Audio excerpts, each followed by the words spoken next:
Continuamos con la serie expositiva del apóstol Pablo, de la carta del apóstol Pablo a los Corintios. Hoy estaremos abordando los versículos del 4 al 9 del primer capítulo, en el sermón titulado En comunión con Cristo.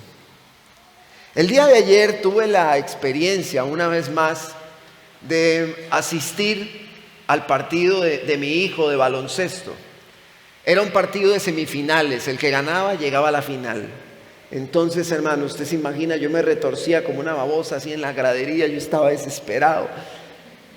Porque son partidos muy angustiantes cuando van los dos equipos así. Por lo general, en todo tipo de deporte, de equipo, en el fútbol igual, cuando llegan a semifinales, los equipos van muy parejos.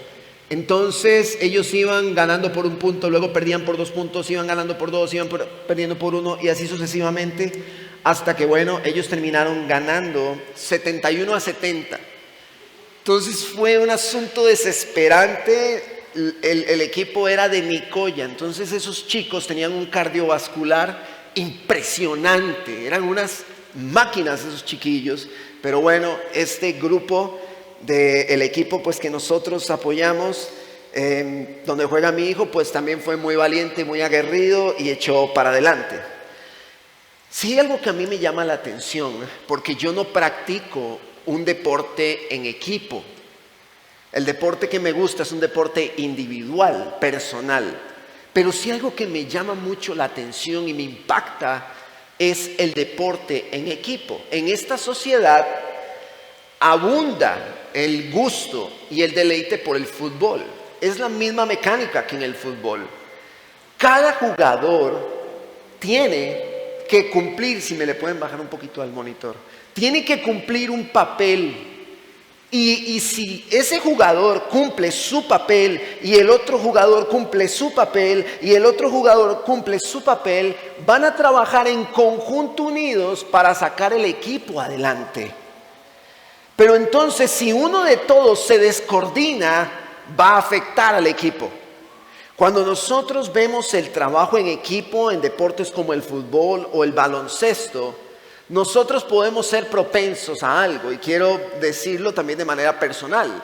Yo puedo crearme una falsa expectativa y crear un ideal de que voy a llegar a ver el partido y pensar falsamente que todos cumplirán su papel de manera perfecta. Pero eso sería una falsa expectativa. ¿Por qué? Porque todos van a fallar en algún momento. ¿Estoy siendo capaz de explicarme? ¿Hasta este punto sí? Ok. Pero si yo voy a ver el partido con una expectativa real, a mí no me va a sorprender cuando algún jugador cometa un error. No me va a sorprender. Porque es que eso es normal que suceda. Porque yo tengo una expectativa real sobre eso. No me sorprende que un jugador cometa un error en la posición en la que se encuentra. Entonces, cuando usted va a ver un partido de su equipo, del que usted tanto quiere, usted tiene 2 opciones. O usted se crea una falsa expectativa y piensa que el equipo va a jugar perfectamente, cada jugador va a hacerlo perfectamente en su posición y nada saldrá mal. O tendrá una expectativa real que le hará saber y entender que cualquier jugador se puede equivocar en el partido. ¿Está conmigo? Ok, esto es muy importante para poder desarrollar la idea inicial. En el Génesis, Dios creó al hombre a su imagen y semejanza. Todo lo que Dios creó, que dice la Biblia, era bueno. Pero no solo bueno, era bueno en gran manera, dice la Escritura. Sin embargo, el pecado entró al mundo. El mundo fue sujeto a maldición y entonces Dios le dice a Adán por su pecado: maldita será la tierra por tu causa. Génesis capítulo 3. El mundo que nosotros vemos, toda la naturaleza que vemos fue afectada por la caída. El mundo disfunciona en toda su naturaleza. Eso debe hacernos a nosotros tener expectativas reales. ¿Qué significa esto? Que no debemos pensar que los desastres naturales son parte de la caída, parte de la naturaleza. El pensar que hay tornados, terremotos, tsunamis, desastres que matan a muchas personas es parte de esa realidad. Yo no puedo tener una falsa expectativa como de que no debe pasar nada en la tierra, porque esa no es la realidad. La realidad con respecto a la naturaleza caída es que Pablo en Romanos dice que ella gime por redención.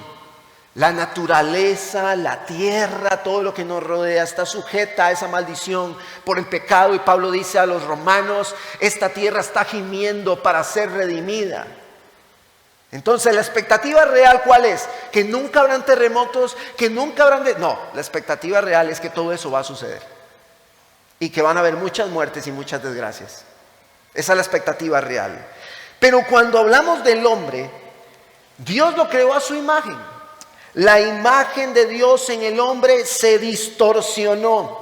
Es como pasar de una pantalla 4K, ahora las tecnologías nuevas que hay, QLED, HD, todo eso, y pasar al televisor de cajón que teníamos antes, donde se tenía que subir alguien al techo para mover la antena y alguien le gritaba desde abajo, ¡hey, muévala a la derecha, no ahí!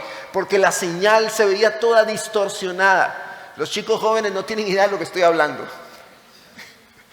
Pero esos teles, si llovía, si hacía mucho viento, la imagen se distorsionaba toda, ya no se veía nítida.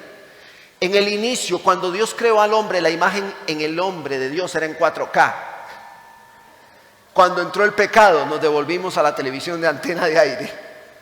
Y la imagen de Dios se distorsionó en el hombre.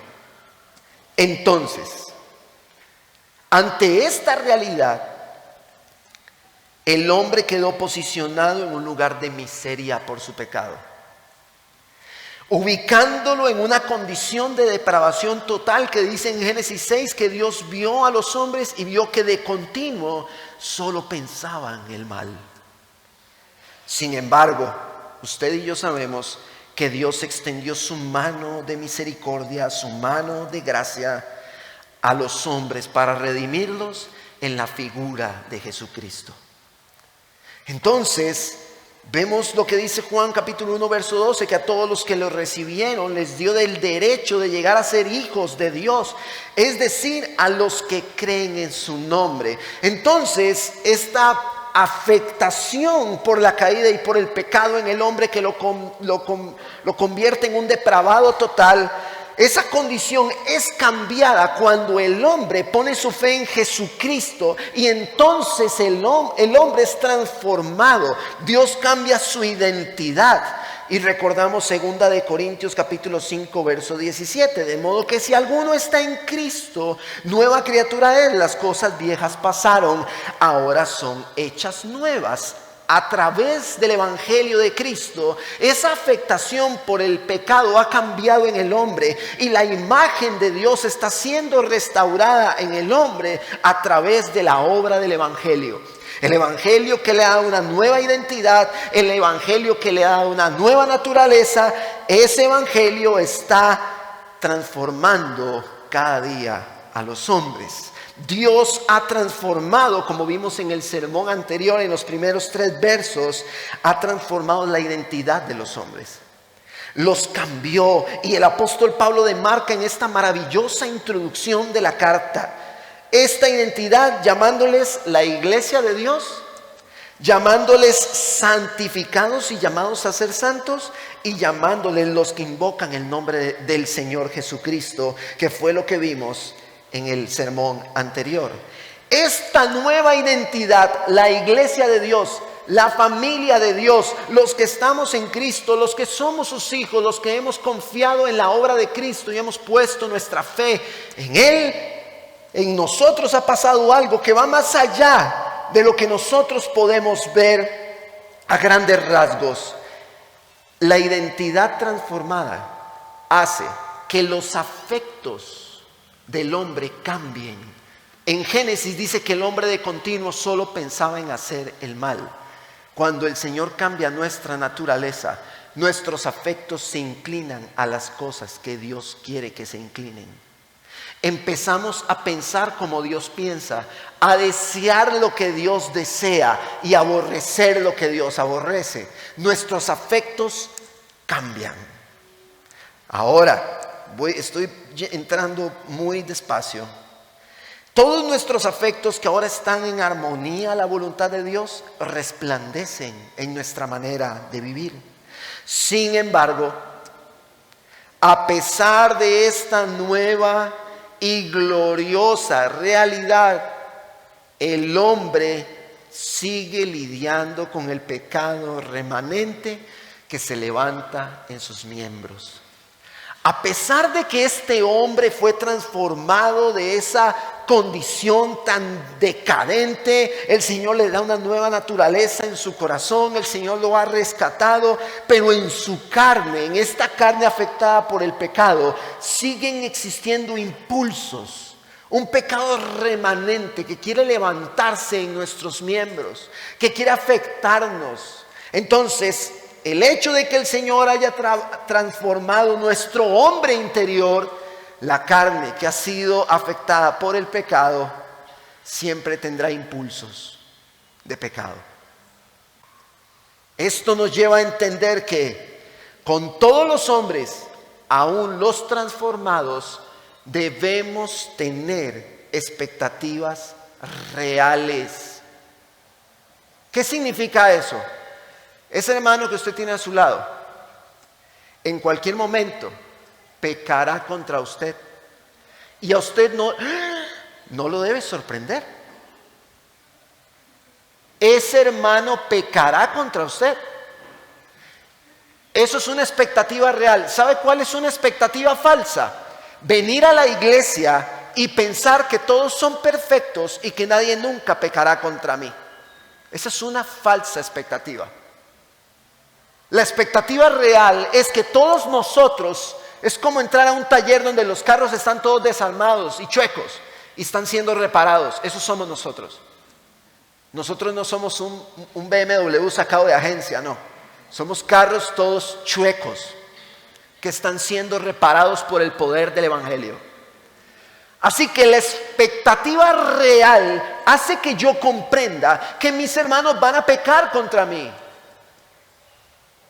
Yo debo estar listo para eso. Pero esto que Pablo plantea va más allá, porque los hermanos no solo pecarán contra mí, sino que pecarán contra el Señor también. ¿Por qué es que cuesta tanto que hayan relaciones afectivas sanas en medio de la iglesia? ¿Por qué cuesta tanto? Si hay algo que nosotros podemos y debemos reconocer, es que somos muy hábiles, demasiado rápidos, demasiado eficientes en encontrar lo malo de mis hermanos. Somos muy eficientes, pero somos realmente ineficientes al reconocer la gracia de Dios en mi hermano. Muy ineficientes. Pero si nosotros hacemos un ejercicio con expectativas reales, yo entiendo que mis hermanos van a pecar contra mí y contra el Señor en algún momento. Pero ¿cómo estoy yo buscando la gracia de Dios evidente en ellos? ¿Cómo lo estoy haciendo? Es muy difícil que la iglesia viva como Dios quiere que viva si no entiende estos principios en sus relaciones como hermanos. No tengo que sorprenderme si un hermano peca contra mí, pero de la misma manera yo tengo que ser hábil en el Señor para reconocer la gracia de Dios en mi hermano. ¿Por qué estoy iniciando con esto? Porque es justamente lo que Pablo está haciendo. Corinto estaba llena de pecado la iglesia, ¿sí o no? Vean los problemas que enfrenta en la carta. Y Pablo, ¿cómo les está llamando? La iglesia de Dios, santificados y llamados a ser santos, los que invocan el nombre de Cristo, esos que están ahí en un montón de situaciones complejas. Entonces, ¿cómo veo yo a mi hermano? según los pecados y las faltas que puedan existir o según el Evangelio. Porque una vez que Pablo demarca la identidad, él continúa. Y esto nos recuerda algo muy importante respecto a las epístolas, que es el documento en el que nos encontramos ahora, el tipo de literatura de discurso. Las epístolas se dividían en tres partes, porque las epístolas eran parte de la cultura helenista, era parte de la cultura de los griegos. Entonces era introducción, desarrollo y conclusión. Las epístolas también eran sumamente cortas. Sin embargo, Pablo rompió los esquemas. Dijo, no tiene por qué ser corta, yo la voy a hacer más extensa. Y dentro de la cultura helenista, Pablo rompe ese esquema y hace cartas extensas a la luz de la costumbre que ellos tenían. En esta introducción, prestemos atención al hecho de que Pablo, aún conociendo la problemática, los saluda de acuerdo a su identidad. Los saluda de acuerdo a su identidad. Pablo los mira con los lentes del Evangelio. Y yo creo que nosotros debemos aprender algo del carácter del apóstol Pablo en este sentido, que es el carácter del Señor. ¿Cómo yo estoy mirando a mi hermano? ¿Lo estoy mirando según los pecados que yo considero que él comete? ¿Me siento acá y cuando veo a mi hermano lo que veo es solo el pecado que está en él? ¿Qué expectativas tengo sobre el hermano que tengo a mi lado? ¿Espero que sea perfecto? ¿Que él no se equivoque, no falle, no peque? ¿Acaso yo lo soy? ¿Acaso yo soy perfecto como para esperar eso de mi hermano? ¿Acaso yo no he pecado?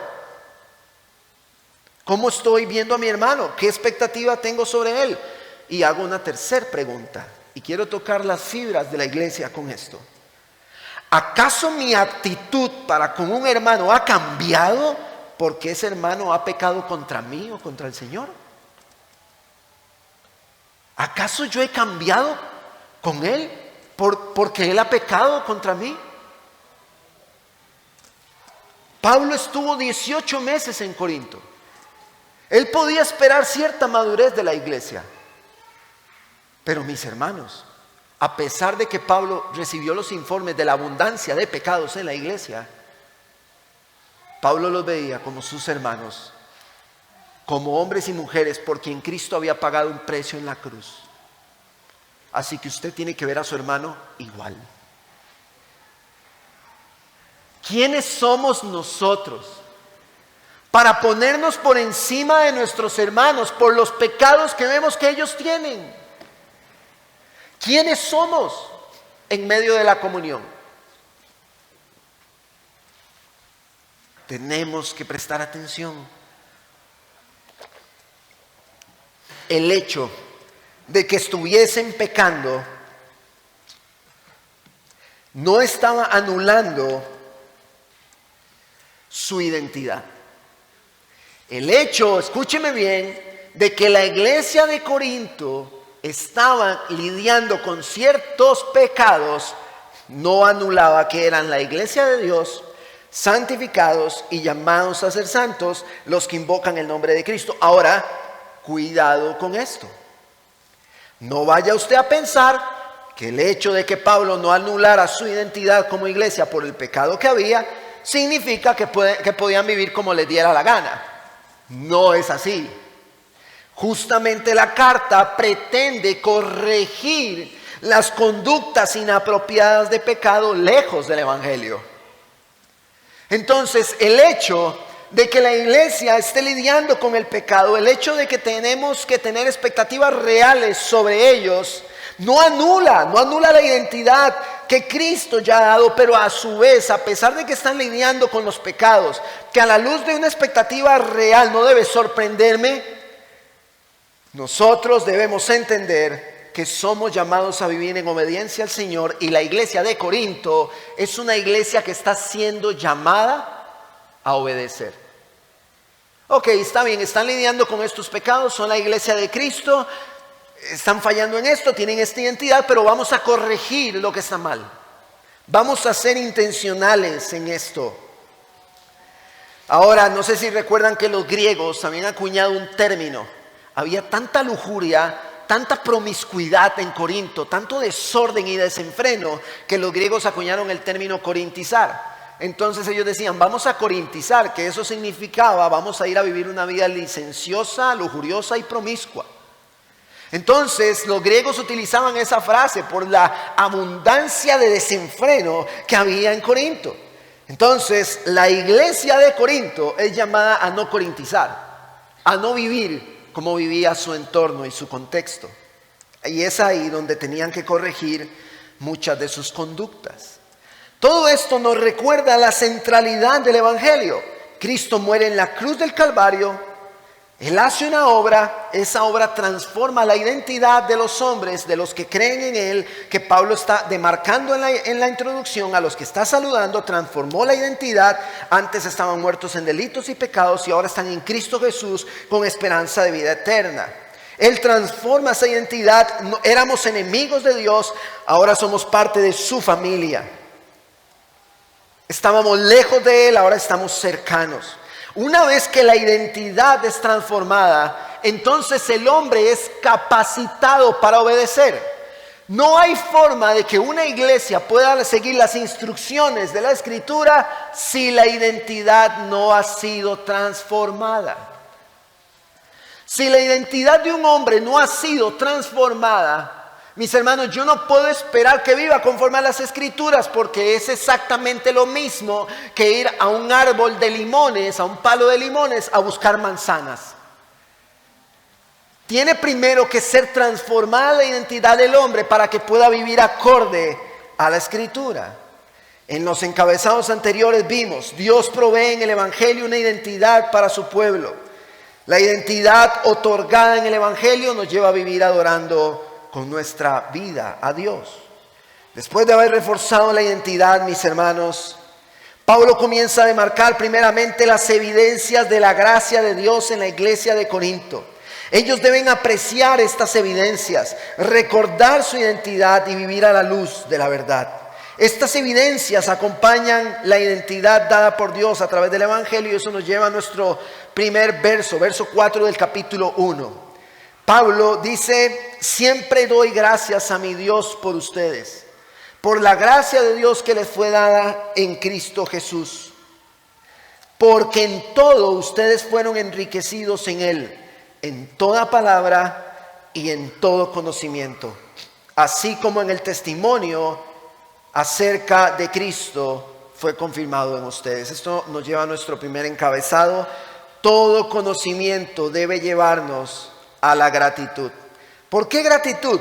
Porque debemos reconocer que si hemos comprendido algo, si usted y yo hemos entendido algo, si hemos de verdad sido iluminados, si ha venido un conocimiento a nosotros, es porque Dios nos lo ha dado. Pablo, hablando de las divisiones, que estaremos abordando ya eso el próximo domingo, las divisiones en la iglesia. Pablo le dice en el verso 7 del capítulo 4, porque ¿quién te distingue? ¿Qué tienes que no recibiste? Y si lo recibiste, ¿por qué te jactas como si no lo hubieras recibido? Todo lo que tenemos y somos hoy lo tenemos por la gracia de Dios en Cristo. Ninguno de nosotros puede jactarse por algo de lo que hace para el Señor. Yo no puedo jactarme porque me paro aquí al frente a predicar acerca de Cristo, el Evangelio. Yo no puedo jactarme de eso porque es algo que Dios me ha dado para su gloria y para su iglesia. ¿Quiénes somos nosotros? Esa actitud jactanciosa atenta con la comunión que nosotros debemos de tener como cuerpo de Cristo. Pablo reconoce claramente que el hecho de que ellos hayan adquirido conocimiento es por gracia. Mis hermanos, esta frase denota el conocimiento teórico y la práctica como un solo elemento. ¿Por qué un solo elemento? Porque las palabras en griego, para toda palabra y todo conocimiento, subrayan dos términos. Logoi, que es una expresión externa, y gnosei, que es un conocimiento interno. Yo conozco internamente, pero tengo una expresión externa.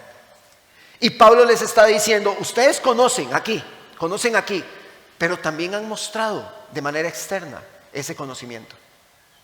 Pero, pastor, pero no estamos diciendo que habían un montón de pecados en medio de ellos. Sí, pero Pablo aún así está reconociendo las evidencias de gracia.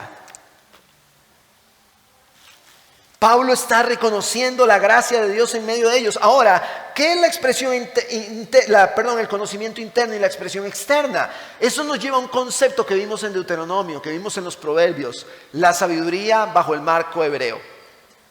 ¿Se acuerdan el ejemplo del serrucho? Yo les puedo decir a ustedes, yo supongamos que tengo aquí un serrucho, como hizo el profesor en el instituto. Y yo le digo, el serrucho se compone de este mango de madera y tiene una lámina de acero que tiene unos piquitos así, unos filos, y tiene unos tornillos donde se ancla la manigueta para yo poder, y yo puedo dar una descripción detallada del serrucho. Eso es conocer sobre el serrucho. Pero si a mí me dicen, David, usa el serrucho, y yo no lo sé usar, por más que yo sepa cómo es y cómo se compone, yo no soy sabio. La sabiduría bajo el marco hebreo no es saber en nuestra mente e intelecto, es tener la capacidad de llevar a cabo aquello que sé. El ser sabio me llevaría a mí a usar el serrucho correctamente. Entonces, Pablo está rescatando ese principio y les está diciendo, ustedes, está la evidencia de gracia, han tenido conocimiento, han aprendido, han entendido, pero también lo han mostrado en la práctica. Hay una evidencia de gracia en una iglesia que está en caos.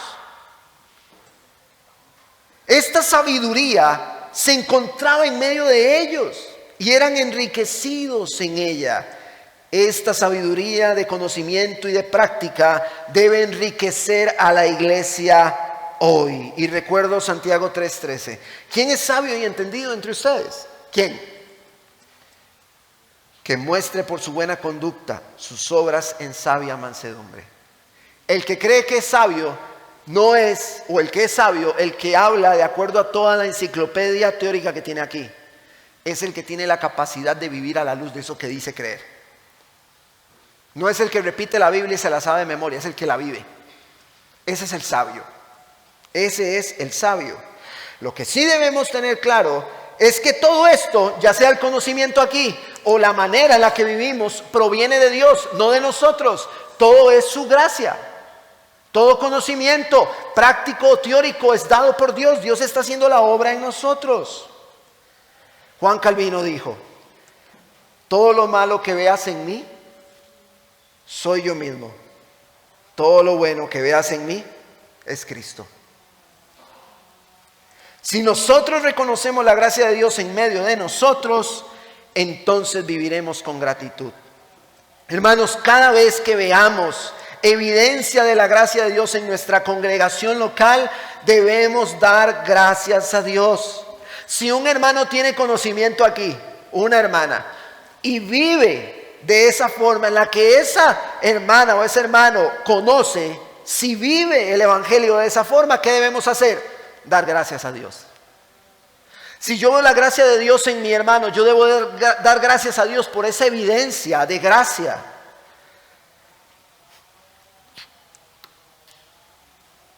Si vivimos en gratitud, mis hermanos, la manera de ver todo nuestro entorno es diferente. La falta de gratitud, escúcheme esto, la falta de gratitud nubla mis ojos y no me permite apreciar cuán bueno ha sido Dios en mi entorno. Si usted ha venido acá a la congregación y se ha sentado con sus hermanos domingos atrás, años atrás, y usted lo único que se ha dedicado es a ver el pecado de sus hermanos y no reconocer la gracia de Dios en ellos, le tengo una noticia: usted ha carecido de gratitud todo ese tiempo, porque no ha encontrado una motivación para dar gracias a Dios, sino que se ha dedicado a ser un inspector de pecado, un inspector de faltas. Es cierto, pastor, no debemos pasar los pecados por alto. No debemos pasarlos por alto, pero debemos ser intencionales en hacer lo que Pablo está haciendo. Ver a la iglesia de Cristo con los lentes del evangelio, porque a pesar de los pecados con los que está lidiando, la identidad de ellos permanece, porque Dios es fiel a lo que ha prometido. ¿Cómo estamos viendo a la iglesia? ¿Estamos viendo sus errores, sus defectos?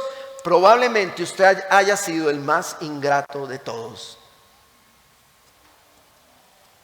Llega a su grupo en casa y usted se convierte inmediatamente en un radar de pecado y empieza a ver pecado aquí, pecado allá, pecado, y nunca ve el suyo propio. Esa es la característica.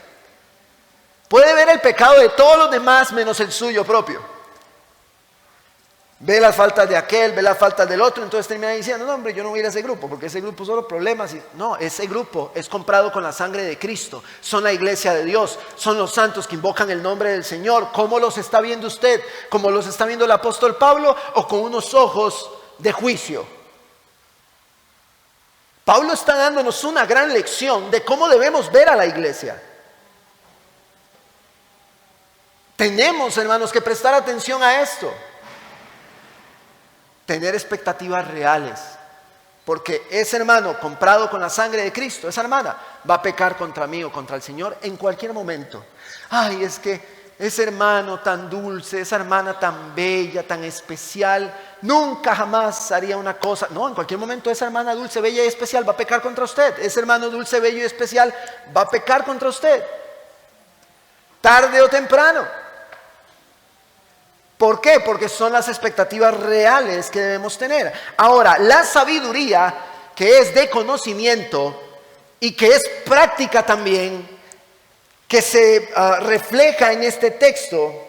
Leamos el verso 6, dice, así como el testimonio acerca de Cristo fue confirmado en ustedes. Entonces, llenos de palabra, llenos de conocimiento, en palabra, una práctica de aquel conocimiento, fueron inundados de esto, eso da testimonio de Cristo en ellos. Esta sabiduría ha tenido siempre un propósito. Deuteronomio capítulo 4. ¿Qué tenía que hacer la sabiduría? Esta sabiduría, le dice Dios al pueblo de Israel, esta será su sabiduría y su inteligencia si siguen mis mandamientos. Entonces, cuando los otros pueblos vean esta sabiduría y esta inteligencia, entenderán que yo soy Dios. Estoy parafraseando.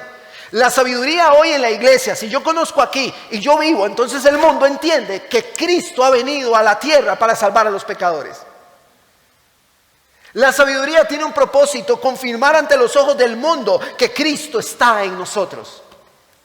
Entonces, ser de testimonio a los otros pueblos y al mundo. De la misma manera, el testimonio de Cristo hoy anuncia a los perdidos las buenas nuevas de salvación. Este conocimiento teórico aquí en la cabeza, unido a una aplicación práctica, anuncia al mundo quién es Dios, mientras reflejamos la imagen de Cristo, quien vive en nosotros.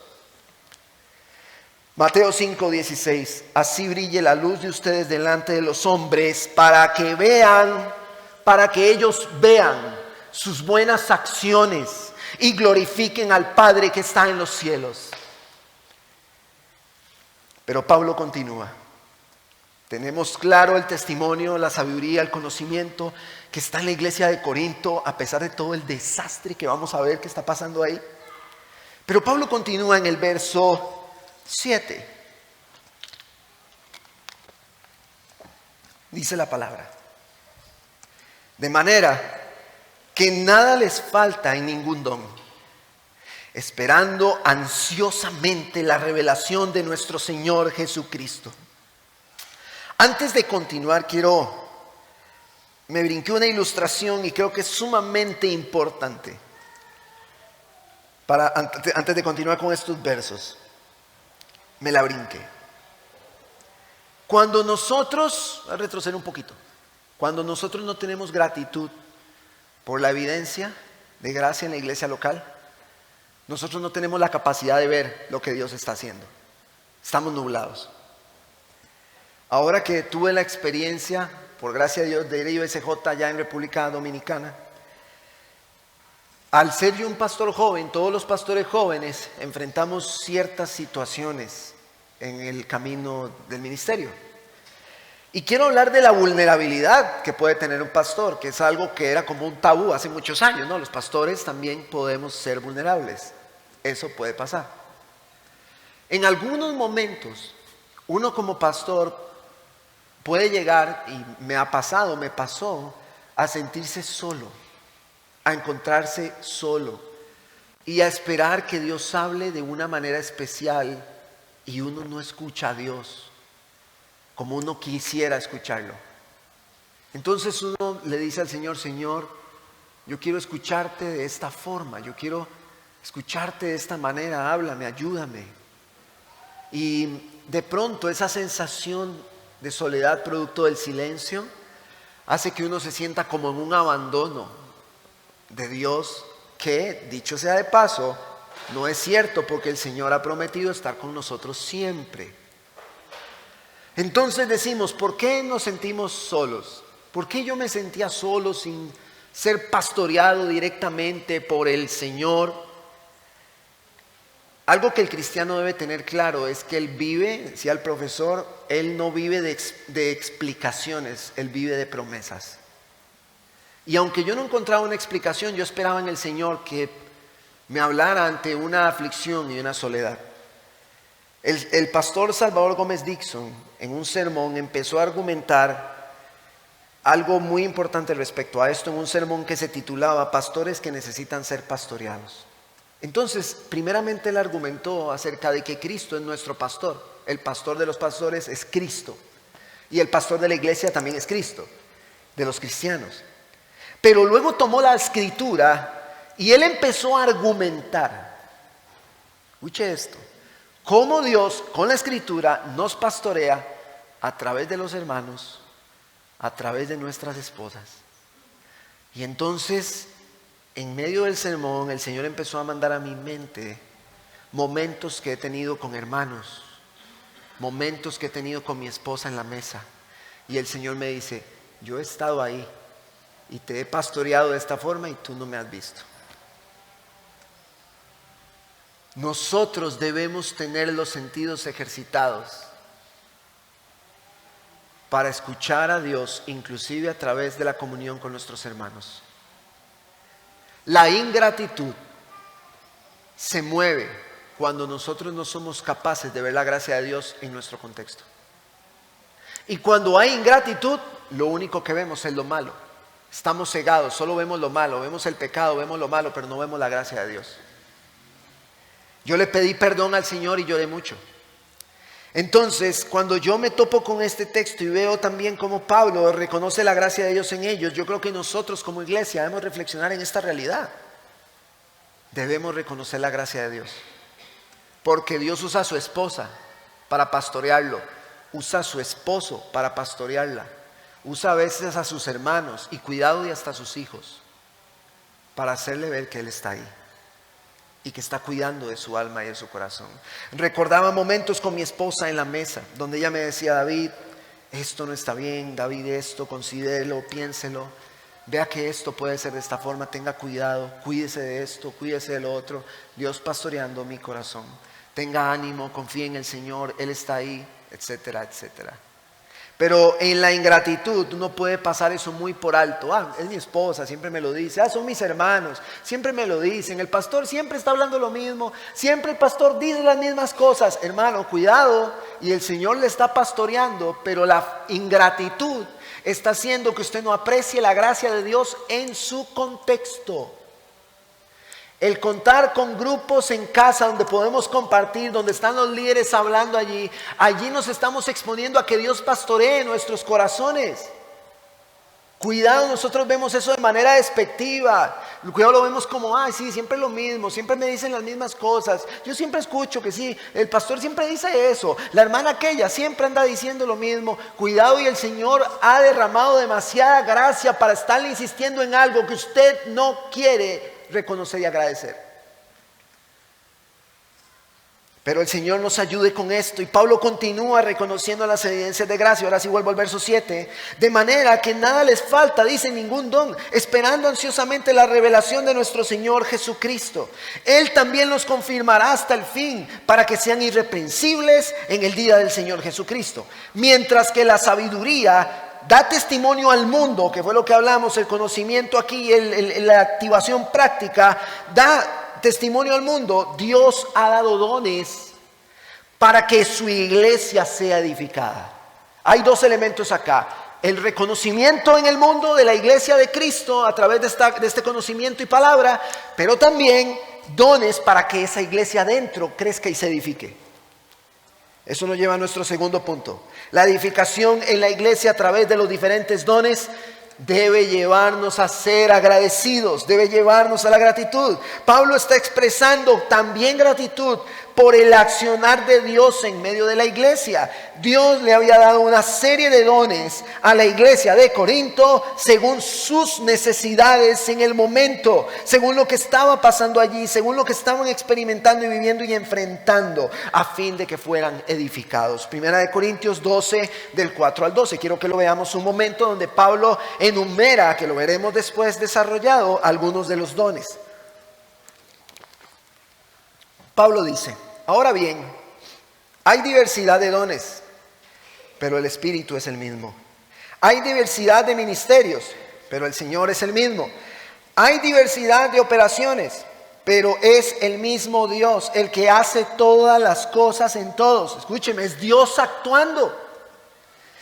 Dios actuando en medio de su iglesia con los dones. Pero a cada uno se le da manifestación del Espíritu para el bien común. Voy a hacer una pausa. Si aquí existen dones, son para el bien común. Y si existen, es porque Dios lo está haciendo. Debemos reconocer lo que Dios está haciendo en medio de nosotros, hermano. Pero qué tan agradecidos somos. Si no me siento con ánimo, no voy a la iglesia. Si no me siento digno, no voy a ir. Hoy no tengo ganas de ir a la iglesia. ¿No estoy apreciando de verdad la gracia de Dios en esto? ¿No estoy apreciando la gracia de Dios en los dones que se mueven en medio de la iglesia? A mí no me gusta estar metido ahí con los hermanos y estar compartiendo con ellos. ¿Usted no se está dando cuenta que Dios los usa a ellos para bendecirlo a usted? Que es Dios actuando en medio de la iglesia. Hermanos, el no querer estar con mis hermanos es un sinónimo de no querer estar cerca de lo que Dios está haciendo para el bien común. El no querer estar en grupos, el no querer relacionarse, eso es un sinónimo. Eso es lo mismo que decir: no quiero la obra de Dios a través de mis hermanos para mi vida, no la quiero. Cuidado. Pues a uno le es dada palabra de sabiduría por el Espíritu, otro palabra de conocimiento según el Espíritu. A otro fe por el mismo Espíritu, a otro dones de sanidad por el único Espíritu, a otro el poder de milagros, a otro profecía, a otro discernimiento de espíritus, a otro diversas clases de lenguas y a otro interpretación de lenguas. Pero todas estas cosas las hace ¿quién? Uno. Y el mismo Espíritu, distribuyendo individualmente a cada uno según su voluntad. Porque así como el cuerpo es ¿qué? Uno. Y tiene muchos miembros, pero todos los miembros del cuerpo, aunque son muchos, constituyen un solo cuerpo. Luego desarrollaremos todo este texto. Pero el punto que quiero resaltar aquí es que Dios opera en medio de una iglesia que es un solo cuerpo. Y en Corintios también dice que nos necesitamos los unos de los otros. Aquí el miembro del cuerpo que crea que no necesita de los demás hermanos, que no quiero, no los necesito, necesita de verdad ser transformado, o necesita ser trabajado, necesita tratar con el pecado. Porque usted necesita a su hermano.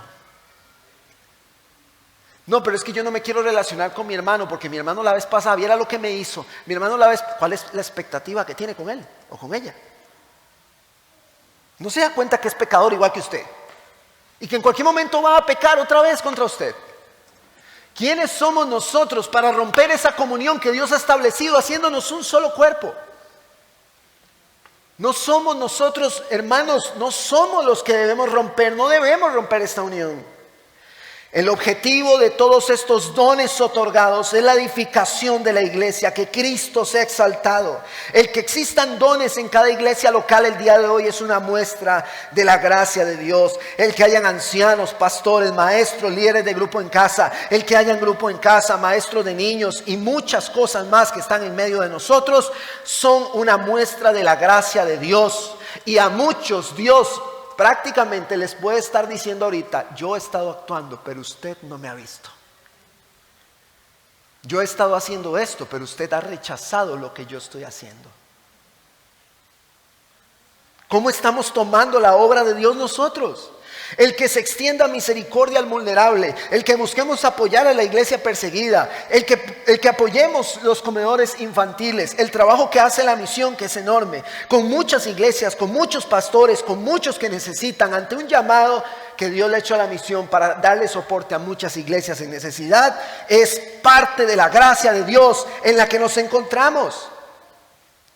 Y en todo esto hay algo que no debemos olvidar. Pablo está diciendo, verso 8, Él también los confirmará, vean qué belleza, hasta el fin, para que sean irreprensibles en el día de nuestro Señor Jesucristo.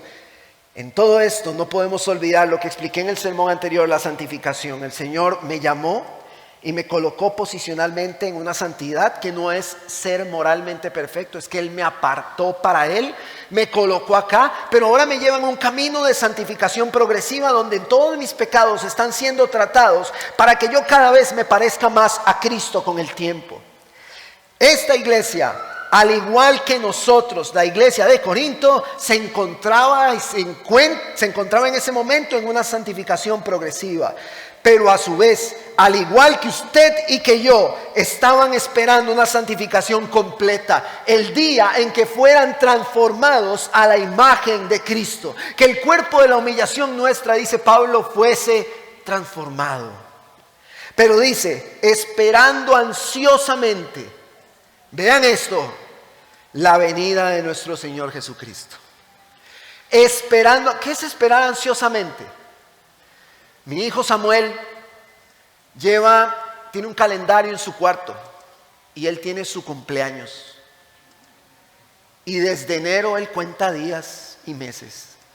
Y todavía digo yo, si fuera por un regalo, pero no, él solo espera que sea su cumpleaños. Él está ansioso, cada día espera eso. Dígale a un niño, vamos a ir a las piscinas. Ese niño va a estar diciéndole, papá, ¿cuándo vamos a ir a las piscinas? Papá, ¿cuánto falta para ir? Papá, todos los días. Eso es esperar ansiosamente. Entonces Pablo está diciendo, vea lo que Pablo dice, hermano, vea las broncas de Corinto, pero vea lo que Pablo dice. Ustedes están esperando ansiosamente la venida del Señor. Están ansiosos de que Cristo venga. Están ansiosos. ¿Cómo estamos nosotros? ¿Tenemos deseo de que Cristo venga? Yo deseo que Cristo venga. Que venga ya, que venga pronto, que venga pronto. Pablo demarca en toda la carta la venida del Señor. A este momento se podían señalar muchos pecados de la iglesia en Corinto, pero algún día Pablo les hace ver que ya no estarán señalados por esos pecados, sino que gracias a la obra de Cristo serán irreprensibles delante del Señor en toda perfección, guardando la promesa, esperando en Él cuando estén delante de Él, y ningún pecado los señalará, porque su fe se ha puesto en Cristo, quien murió por nuestros pecados.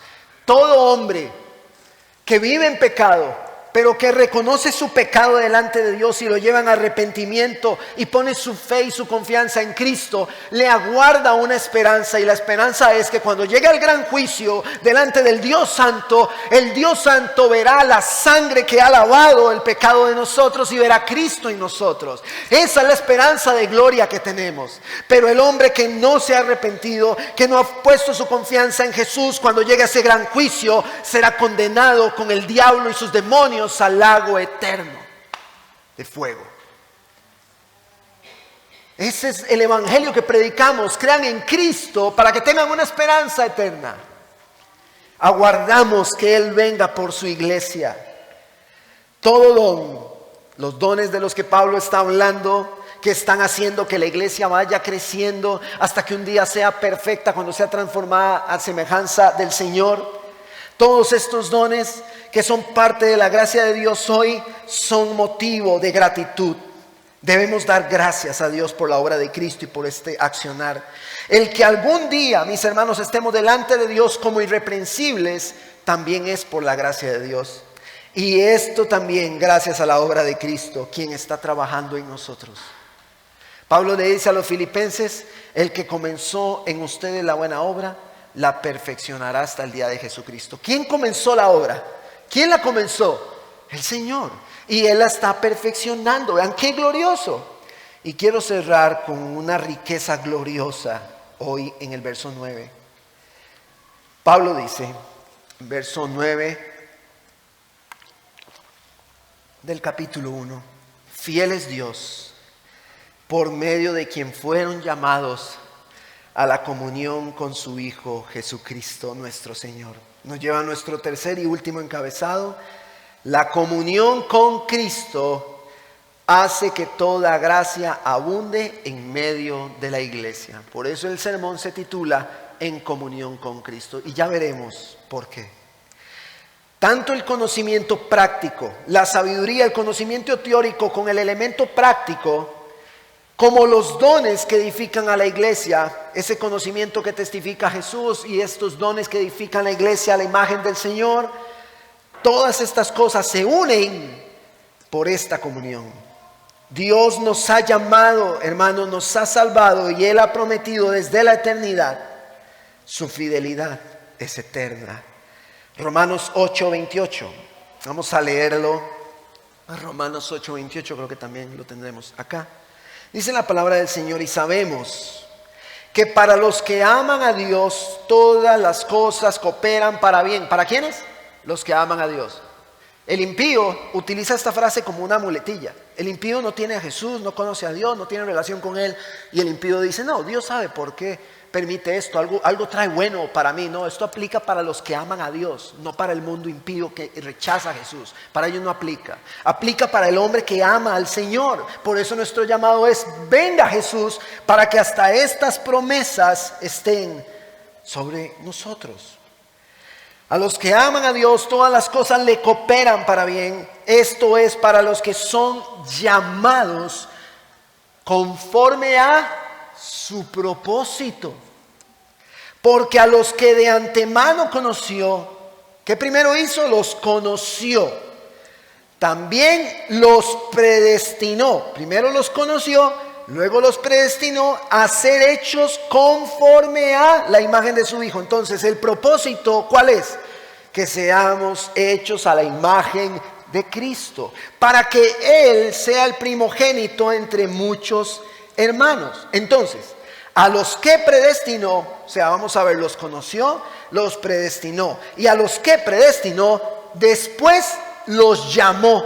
A los que llamó, a esos también justificó. A los que justificó, a esos también glorificó. El Señor viene haciendo un trabajo en nosotros a la imagen de su Hijo Jesucristo. Un trabajo anunciado desde la eternidad para la eternidad, donde Él nos está llevando a la imagen de Él para que algún día seamos glorificados. Esa es nuestra carrera y esa es nuestra meta. Luego Pablo plantea una imagen similar en Efesios capítulo 5. Dice, maridos, hablando acerca del matrimonio, amen a sus mujeres, así como Cristo amó a su iglesia y se dio él mismo por ella, para santificarla, habiéndola purificado por el lavamiento del agua con la palabra, a fin de presentársela a sí mismo, una iglesia en toda su gloria, sin que tenga mancha ni arruga ni cosas semejantes, sino que fuera santa e inmaculada. Hermanos, estaremos con Él sin mancha y seremos justificados eternamente y para siempre con Él delante de Dios cuando estemos en aquel juicio. El término griego utilizado para comunión es koinonian en esta parte del texto. Esta palabra hace alusión a compañero o compañerismo, y hay dos principios con los que quiero ir abordando esto. Uno, en el huerto, la relación entre el hombre y Dios y el Dios creador se fracturó, que fue lo que mencioné al inicio. Pero el Evangelio ha restaurado esa relación a través de Cristo. Estábamos separados de Él, pero ahora estamos unidos a Él porque Cristo murió en la cruz del Calvario y hemos puesto nuestra confianza y nuestra fe en Él. Tenemos una comunión directa con Dios. Esta comunión con Cristo nos lleva, en el segundo punto, a estar en comunión unos con otros. Hermano, escúchenme, como parte de su cuerpo, tenemos comunión con Él y los unos con los otros. Primera de Juan 1:3, Juan les dice, lo que hemos visto y oído proclamamos también a ustedes, para que también ustedes tengan comunión con nosotros. en verdad nuestra comunión es con el Padre y con su Hijo Jesucristo. Mis hermanos, el tener comunión con mis hermanos, con ese hermano con el que usted tiene que tener expectativas reales, ese hermano que en algún momento va a pecar contra usted o contra el Señor, ese hermano que usted dice, uy, es que qué difícil, uy, es que a mí cómo me cuesta el tener comunión con ese hermano que fue comprado por la sangre de Cristo, es tener comunión con el Señor. Y si estamos en comunión con Cristo, estamos en comunión con nuestros hermanos. Y Pablo está reflejando esto en esta maravillosa introducción de la carta. Pablo dice, yo sé que ustedes están pecando en todas estas cosas, pero hay una comunión que ustedes tienen con Cristo y una comunión que tienen entre ustedes que se ha visto en todo conocimiento, palabra, que hay dones en medio de ustedes, que están creciendo, que están corriendo hacia la meta, hacia la eternidad en Jesús con ansias, esperando que el Señor venga por su pueblo. El que la sabiduría opere en todo conocimiento, el que los dones operen, está relacionado directamente a nuestra comunión con Cristo y los unos para con los otros. Si no estamos en comunión con Cristo, si no estamos en comunión unos con otros, ¿cómo van a funcionar los dones? ¿Cómo van a caminar los dones si no estamos juntos, si no estamos relacionados? ¿Cómo? ¿Cómo nosotros vamos a reflejar el Evangelio? ¿Cómo vamos a ser enseñados en toda palabra si no tenemos comunión? Hermano, escúcheme bien, el cristianismo no es para vivir en soledad. Somos llamados a vivir en comunidad. No somos llaneros solitarios. Somos hombres y mujeres que amamos a nuestros hermanos y deseamos estar con Él. Por eso la palabra dice en los Salmos, cuán hermoso es habitar los hermanos juntos. Es un deleite estar como iglesia en comunidad, eso es un deleite. Si no, ¿cómo se dan los dones? Si no, ¿cómo veo la gracia? Si no, ¿cómo veo mi pecado? Si no, ¿cómo veo el pecado del otro? ¿Cómo lo hacemos? ¿Cómo nos ejercitamos los unos para con los otros si no estamos unidos? Si no estamos compartiendo. Quiero que me explique cómo. No hay forma. No hay forma. Nosotros, gracias al poder del Evangelio y a la comunión que tenemos con Cristo, en Dios, podemos deleitarnos en esta realidad. Hermanos, cierro con varias peticiones. El Señor nos ayude a reconocer la gracia de Dios en medio de nosotros. Reconozcamos esa gracia. El Señor nos ayude a vivir ejercitando los dones, edificándonos unos a otros. El Señor nos ayude. El Señor nos ayude a ser agradecidos por esto, para poder apreciar su gracia. El Señor nos ayude a recordar que Él está actuando en nosotros. El Señor nos ayude a recordar que estaremos delante de Él como irreprensibles. El Señor nos ayuda a recordar que Él volverá. El Señor nos ayuda a recordar que debemos ejercitarnos en la comunión unos con otros, recordando que así tenemos comunión con Él. Mis hermanos, la iglesia de Corinto estaban teniendo problemas entre ellos. Pero a pesar de la abundancia de pecado, Pablo no les dijo, vea, como usted está teniendo problemas con fulano, hágame el favor y se desplaza, ya no se relacione con ese fulano, trate de aislarse de él para que evitemos estos problemas. No, eso no es lo que Pablo hace. Pablo les dice, ustedes están divididos, por favor, pónganse de acuerdo y vivan como uno. Pablo no está diciendo, dejen de relacionarse, no, al contrario, están lidiando con pecados, pues pónganse de acuerdo, porque ustedes tienen una identidad en Cristo y evidencias de gracia en medio de ustedes. Pónganse de acuerdo y sean como uno. Hermano, escúcheme bien, el aislamiento es uno de los reflejos más evidentes que muestran una carencia de madurez en el Evangelio. El ser intencional en tener comunión ejercitará todas estas cosas. Veamos la gracia de Dios. Todo conocimiento debe llevarnos a la gratitud. Los dones deben de llevarnos a la gratitud. Y todo esto pasa gracias a la comunión que tenemos con Cristo. Que abunde esa gracia en medio de la iglesia. Es ese AJ Moravia. Tenga expectativas reales de su hermano. Porque si usted piensa que su hermano es perfecto, o si usted piensa que esta iglesia es perfecta, se equivocó de lugar, se equivocó de hermano. Así que tengamos expectativas reales y entendamos el Evangelio que nosotros decimos creer. Permitamos que el Espíritu de Dios obre en nosotros, y como les dijo Pablo, no sé si quiero ver a los Corintios, si es que el Espíritu de Dios mora en ustedes. Porque si no mora el Espíritu de Dios, si el Evangelio no les ha transformado, pues no podemos esperar otra cosa. No se puede. El Señor nos ayude como iglesia a vivir unidos, fortaleciéndonos unos a otros. Y que como en Gálatas, si algún hermano peca, restaurémoslo, voy a parafrasear, restaurémoslo, pensando que podríamos ser nosotros los que estamos pecando. Amemos a nuestros hermanos, apoyémoslos y llevemos las cargas con ellos. ¿Cuántos dicen amén?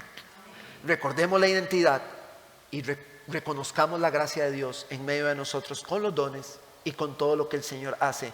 El Señor quite la ingratitud de todos aquellos corazones que lo único que han visto es el pecado, y que puedan esos corazones ver las evidencias de gracia. Y si usted se ha encontrado en esa condición, yo le quiero animar. ¿Sabe a qué? A que se arrepienta. Y dígale: Señor, tú me has hablado en medio de tu iglesia. Perdóname por mi pecado. Amén. Vamos.